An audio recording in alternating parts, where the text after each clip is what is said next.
महत्वपूर्ण प्रश्नों की श्रृंखला में आपका स्वागत है। देखिए क्वेश्चन नंबर है 14। सिद्ध करो कि एक गोले के अंतर्गत जिसकी त्रिज्या a है, यानी गोले की त्रिज्या दी गई है,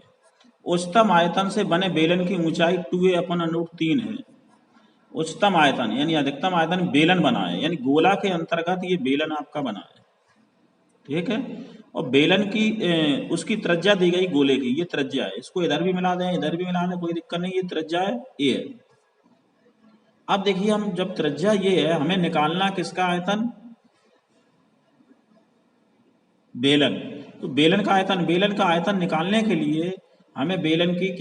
का आयतन होता है πr²h। तो पाई तो है ही r, बेलन की त्रिज्या निकालनी है और ऊंचाई निकालनी है।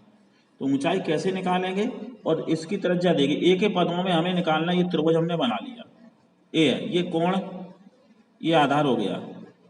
त्रिभुज AOE में, ये थीटा है, थीटा के सामने ये लंब हो गया, कर्ण दिया, ये आधार हो गया। तो हमें ये जब बेलन की ये AE है, यही आधार त्रिज्या है, और ये दूरी निकलेगी, इसकी दूरी कर देंगे तो ऊंचाई निकल आएगी, ठीक है। और जब ऊंचाई निकले तो बेलन के आयतन के पदों में हमें फलन बनाना, ये वाला। तो हम क्या करेंगे, त्रिभुज OAE में इसमें साइन थीटा लंब बटे कर्ण, ये थीटा का लंब है, OE बटे कर्ण है AO, यानी A है, तो OE बटे A। तो OE बराबर कितना हो गया, ये इधर पहुंचा A साइन थीटा, इस बार कॉस थीटा होता है आधार बटे कर्ण, आधार AE बटे कर्ण ये है, तो AE बराबर A कॉस थीटा। तो कर्ण निकल आया और ये निकल आया, इसकी दूनी करेंगे तो ऊंचाई हो जाएगी, ये त्रिज्या है, क्या है, यही आपका बेलन की ये वाली त्रिज्या है, A साइन थीटा, यानी OE, ये तो त्रिज्या AE है, ये वाली ये त्रिज्या हो गई, और ये ऊंचाई की दूनी करो तो h बराबर 2OE के 2a साइन थीटा, ये h हो गई, ये त्रिज्या हो गई। अब निकालो क्या, ये समीकरण एक इसलिए डाल दिया, हमें h ही निकालना है। तो बेलन का आयतन होता है πr²h। पाई तो ये r का मान आपका ये रहा, इसका स्क्वायर करो तो a² cos² थीटा गुणे h का मान ये रहा 2a साइन थीटा। तो ये आयतन आपका बेलन का निकलेगा, गुणा कर लो, 2 तो ये आया a³ पाई, यहाँ साइन थीटा cos² थीटा, इसका अवकलन करना है, तब उच्च निम्निष्ठ निकलेगा। तो इसका अवकलन थीटा से dv/d थीटा, ये तो गुणांक है 2a³ पाई। अब देखो फर्स्ट सेकंड साइन थीटा जैसा तैसा, कॉस स्क्वायर का करना है, तो कॉस थीटा को x मान लिया, यानी थीटा मान लिया, तो 2 कॉस थीटा, जिसको माना उसका कॉस का होता माइनस साइन थीटा, फिर प्लस, अब ये जैसा का तैसा साइन का कॉस थीटा, इसी को सॉल्व करो, इससे आपका 2a³ पाई तो जैसा तैसा कॉस थीटा, इससे दोनों से कॉमन है तो कॉस थीटा कॉमन लिया, ये पद हमने पहले लिख दिया, कौन सा, ये वाला cos² थीटा, ये माइनस का इधर है 2 sin² theta, sine theta sine square, आगे पीछे लिख दिए। अब इसको जीरो का रखते हैं, dv/d थीटा बराबर जीरो रखने पर तो बिंदु निकलेगा, तो जीरो रखेंगे तो ये पूरा जीरो हो गया, यानी ये गुणांक जीरो कर देंगे। पहला गुणनखंड cos थीटा बराबर जीरो होता 90 का, तो थीटा बराबर 90 अंश। अब यहाँ पर 90 अंश होना संभव नहीं है, ये पूरा बन जाएगा तो ये संभव नहीं, इसको छोड़ो। दूसरा आएगा ये वाला, तो cos² theta minus 2 sin² theta बराबर 0, तो cos² थीटा बराबर 2 sin² थीटा। इसका मतलब ये इधर ले जाओ तो sin² बटे cos², ये 1/2 हो जाएगा, यानी tan² थीटा बराबर 1/2, tan थीटा बराबर 1/√2, ठीक। तो ये आया आपका tan थीटा का मान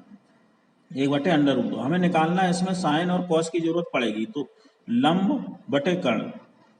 टेन मतलब लंब बटे आधार, लंब ये आधार ये, तो ये √3 आएगा, तो साइन थीटा 1/√3, कॉस थीटा √2/3 आ जाएगा,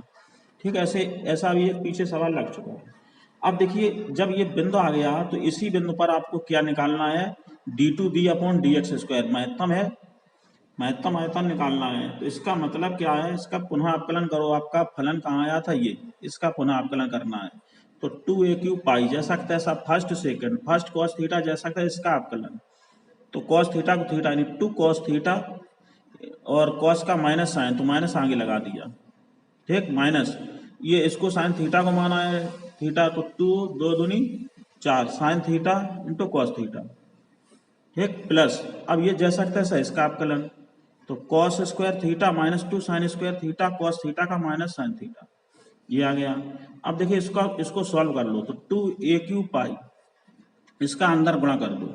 तो ये कितने हो गए 6। कैसे 6 हो गए, ये देखो -2 cos थीटा sin थीटा, ये हो गए 4, ये है तो 6 हो गए 6 और cos का गुणा कर दिया तो -6 sin थीटा, ये स्क्वायर गुणा किया तो cos स्क्वायर थीटा हो गया, यानी 4 2 6, इसका cos का गुणा कर दिया तो ये आया। अब इधर क्या माइनस साइन का इसमें गुणा है, तो माइनस के sine theta cos square theta ये आ गया, इसका गुणा इधर प्लस के 2 sin क्यूब थीटा ये आ गया। ठीक, 2a³ पाई, इधर देखो कितने हो गए,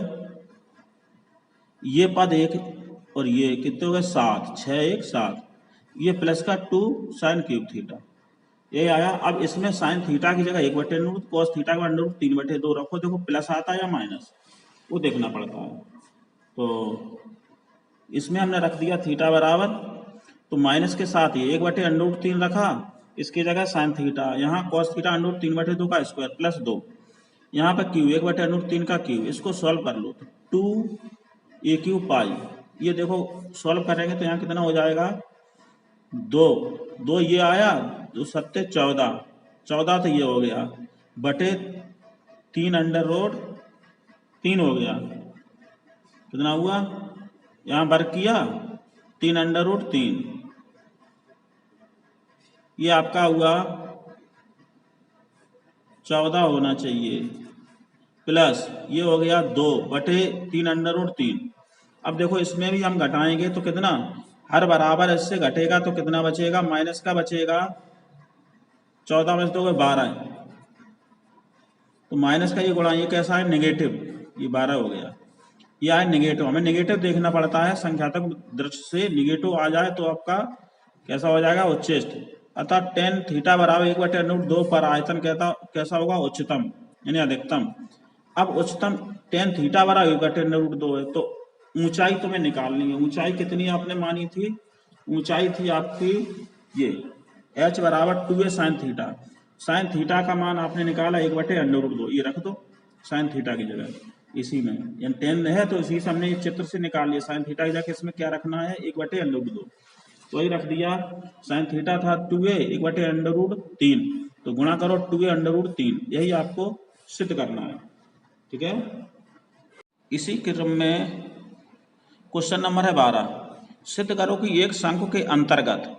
महत्तम वक्रपृष्ठ वाले लंबवृत्तीय बेलन की त्रिज्या शंकु की त्रिज्या की आधी होती है। 2020-19 में आया, तो पहले समझना है चित्र, पहले तो शंकु बनाना, शंकु के अंतर्गत क्या बना है बेलन, तो ये बेलन बना दिया, शंकु के अंतर्गत बेलन। अब क्या कहा है उसने, लंबवृत्तीय बेलन की त्रिज्या, लंबवृत्तीय बेलन की आपकी ये लंबवृत्तीय बेलन की त्रिज्या हमने इसको मान लेंगे, और दी किसकी गई है शंकु की त्रिज्या की आधी, शंकु की त्रिज्या हमने ये पूरी है यहाँ से लेके यहाँ तक r, और शंकु की ऊंचाई मान ली। ठीक, तो इसकी त्रिज्या हमने x मानी OE, कितनी मानी x, यानी ये शंकु की दी गई है त्रिज्या मान ली है, हमें निकालना किसका है लंबवृत्तीय बेलन की त्रिज्या, शंकु की आधी है कब है अंतर्गत महत्तम वक्रपृष्ठ वाली लंबवृत्तीय बेलन, यानी बेलन का हमें वक्र निकालना, वक्रपृष्ठ, वक्रपृष्ठ के लिए आपको बेलन का वक्रपृष्ठ होता है 2πr/h, तो इसका मतलब बेलन की हमें त्रिज्या निकालनी है और ऊंचाई निकालनी है, त्रिज्या OE और ऊंचाई इसकी ED ये निकालनी है। तो इसमें हमें बनाना वक्रपृष्ठ में फलन, कैसे बनाएंगे, माना शंकु की ऊंचाई h, शंकु की ये है, आधार त्रिज्या r, आधार त्रिज्या ये मान ली। अब देखिए इसमें जब ये बनाया तो ये पूरा कोण, ये देखो एक समरूप त्रिभुज बन रहे हैं, एक पूरा त्रिभुज ये वाला, इसके समांतर ये एक ये त्रिभुज, ये कोण बराबर होंगे, जितना ये होगा ये वही इतना होगा, तो ये रूप में समान है। ठीक, तो समरूप त्रिभुज कौन लिए AOE, AOC पूरा, फिर दूसरा है DEC में ये समरूप है, तो संगत भुजाओं का इसका अनुपात समान होता है, तो हम क्या है बड़ी त्रिभुज की AO बड़ी ले ली बटे छोटे त्रिभुज ये वाला इसकी वजह DE बराबर, अब बड़े त्रिभुज की OC तो छोटे त्रिभुज की EC होगी, ये अनुपात हो गया। ठीक, अब AO कितना है h के बराबर बटे DE DE कितना है, ये वाली DE तुम्हें ज्ञात करनी है, यानी है ये शंकु की ऊंचाई है DE बराबर OC R है और EC देखो हम लिख सकते हैं EC को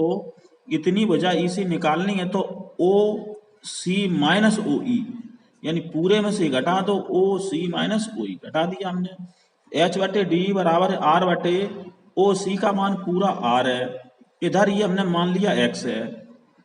वही कितना माना ये X, तो X हो गया। ठीक है, यहीं से देखो हमें आपको DE निकालना है। DE बराबर कितना हो जाएगा, ये संख्या ऊपर पहुंची R बटे में आई, ये त्रिया गुणा करो तो DE बराबर H पहले ये इधर पहुंचा R minus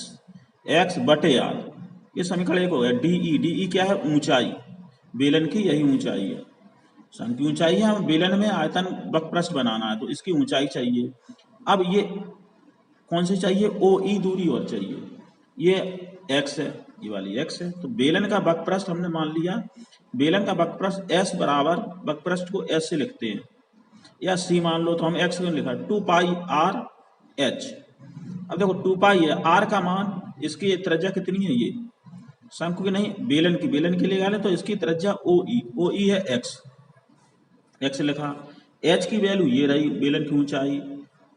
H R minus X upon R, तो इससे फलन आपका बन गया S बराबर 2 पाई H अपॉन R, ये X अंदर भेज दिया, X के सापेक्ष अवकलन करना, तो ये X R X minus X square बटे R हो गया, ये R बाहर निकाल लिया। अब इसका X के सापेक्ष अवकलन करो तो ds अपॉन dx बराबर, ये तो आपका गुणांक जैसा तैसा, x के सापेक्ष तो x का 1 होता है, r गुणांक है, इसका x स्क्वायर का 2x, इसको हमें जीरो करना होता तब भिन्न करते हैं, तो ds अपॉन dx बराबर जीरो रख दो, तो जीरो रखेंगे तो ये सब जीरो जब इधर रखेंगे तो ये गुणांक ही अपने आप जीरो, r माइनस 2x बराबर जीरो, तो x बराबर r बटे 2, यहाँ पर r क्या है, शंकु की त्रिज्या और x है बेलन की त्रिज्या, यही मानी है। तो बिंदु आ गया तुम्हारा x बराबर R बटे 2 पर। अब इसका पुनः अवकलन करो, किसका, ये इसका पुनः अवकलन करना होगा तो d2 upon dx square x के सापेक्ष, तो ये तो गुणांक आपका हुआ, इसका 0 हुआ, ये 2 हुआ, तो ये गुणा देखो अंदर गुणा करेंगे माइनस के बचेंगे, क्योंकि यहाँ पर x जगह R बटे 2 रखेंगे, x है ही नहीं तो ये माइनस का बचा 2 पाई, 2 से 2 कैंसिल हो जाएंगे ये वाले, तो कितना माइनस 2 पाई H, यानी माइनस में निगेटिव आता है, x बराबर R बटे 2 पर बेलन का वक्रपृष्ठ महत्तम है,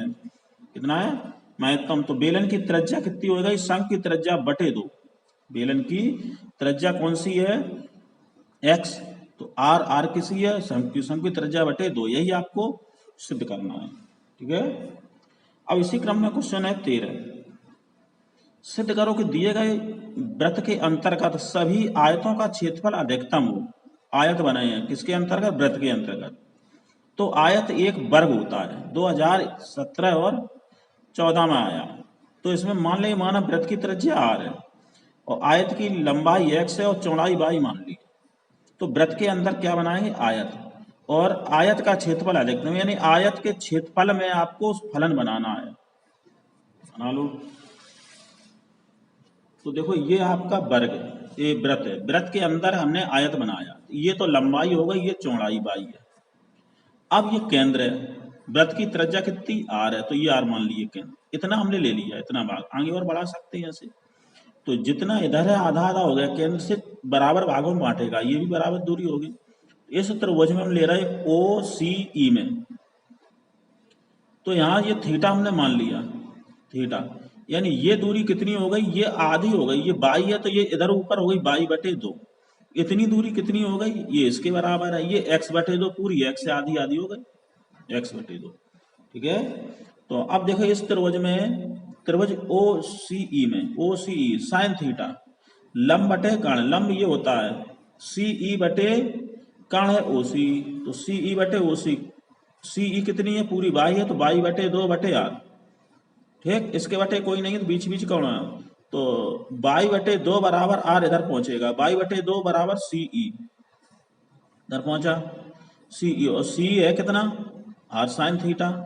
तो y बराबर 2 इधर पहुंचा दो 2R साइन थीटा, इन दूना हो गया, ये पूरा y कितना होगा 2R साइन थीटा, त्रियक हमने गुणा कर दिया इधर। अब y यानी ये हो गई चौड़ाई, लंबाई और निकाल लो तब आयत का क्षेत्रफल निकलेगा। तो इसी त्रिभुज में cos थीटा बराबर आधार बटे आधार है OE बटे कर्ण, तो OE बटे R, तो OE कितना है ये वाला x बटे 2 r, तो यहाँ से भी x बराबर ये 2r इधर पहुंच जाएगा, x बराबर 2r cos थीटा, ये क्या हो गई लंबाई, क्या हो गई ये पूरी लंबाई हो गई। तो आयत की अब क्षेत्रफल निकालना है, क्षेत्रफल लंबाई गुणा चौड़ाई, लंबाई आपकी ये है चौड़ाई ये है, तो 2r cos थीटा गुणा 2r sin थीटा, ठीक, ये गुणा कर लो तो कितना बचा a बराबर 2r sin 2 theta 2r square, r एक 2 हमने कहां से भेज दिया 2 sin theta two cos theta sin 2 theta बन गया, ये r स्क्वायर हो गया। अब इसका क्या करना है अवकलन थीटा के सापेक्ष, तो dA अपॉन डी थीटा, यहाँ हो गया 2r स्क्वायर साइन थीटा का cos 2 थीटा 2 थीटा का 2, यानी इसको हमने थीटा मान लिया तो साइन का cos होता है और 2 थीटा का 2 बराबर कितना 2 दूनी 4 r स्क्वायर cos 2 थीटा, इसको जीरो कर दो, इसको करना है जीरो, इसको जीरो कर दिया तो बिंदु निकलेंगे रखने पर, तो यहाँ हो गया 4r स्क्वायर cos 2 थीटा बराबर जीरो, ये r इधर जीरो हो जाएगा cos 2 थीटा बराबर जीरो, ये जीरो cos में 90 अंश का होता है पाई बटे 2, 2 थीटा बराबर पाई बटे 2, तो थीटा बराबर पाई बटे 4 यानी 45 अंश आया। अब पुनः इसका अवकलन करना है इसका इस फलन का, तो उसमें ये बिंदु पर निकालेंगे, प्लस आता है तो निम्नस्थ हो जाएगा और माइनस आता तो उच्चिष्ट होगा, ये पहचान के लिए हम निकालते हैं उच्चिष्ट है या निम्नस्थ। तो d2a upon D theta square, इस ये तो गुणांक है r स्क्वायर। अब देखो इसका कर लो, ये हो गया cos का होता माइनस साइन 2 थीटा और 2 थीटा का 2, तो ये कहते 8 r square sine 2 theta, theta की जगह पाई बटे 4 इस बिंदु पर निकालना, ये बिंदु आया थीटा की जगह पाई बटे 4 रख दो, तो माइनस के 8 r स्क्वायर साइन पाई बटे 2, पाई बटे 4 रखें 2 से कटेंगे पाई बटे 2 बचा, पाई बटे साइन 90 का मान होता 1, तो माइनस 8 r स्क्वायर गुणा 1, तो माइनस ये निगेटिव मान आया, निगेटिव है इसका मतलब थीटा बराबर पाई बटे 4 पर आयत का क्षेत्रफल अधिकतम हो जाएगा, क्यों निगेटिव है तो महत्तम होगा। अब तुम्हें लंबाई और चौड़ाई निकालनी है, बिंदु आया x बराबर थीटा, तो लंबाई आपकी कितनी थी, ये आपकी लंबाई है, इसमें मान रख दो थीटा की जगह, तो लंबाई बराबर 2r, थीटा का 45 का मान 1 बटे अंडर रूट 2, तो 2r बटे अंडर रूट 2। अब चौड़ाई देखो, चौड़ाई है ये 2r साइन थीटा, चौड़ाई कितनी है ये भाई, तो इसमें थीटा का मान रखो तो 2r साइन पाई बटे 2, ये भी 2r बटे अंडर रूट 2, तो ये देखो दोनों लंबाई और चौड़ाई दोनों बराबर आई, तो लंबाई और चौड़ाई जिसकी बराबर हो वो कहलाता है वर्ग, अतः आयत एक वर्ग है, हमने आयत माना था, ये कैसा आया वर्ग आया, क्योंकि ये लंबाई और चौड़ाई दोनों बराबर हो गई इसलिए ये वर्ग होगा। ठीक है, ओके, धन्यवाद।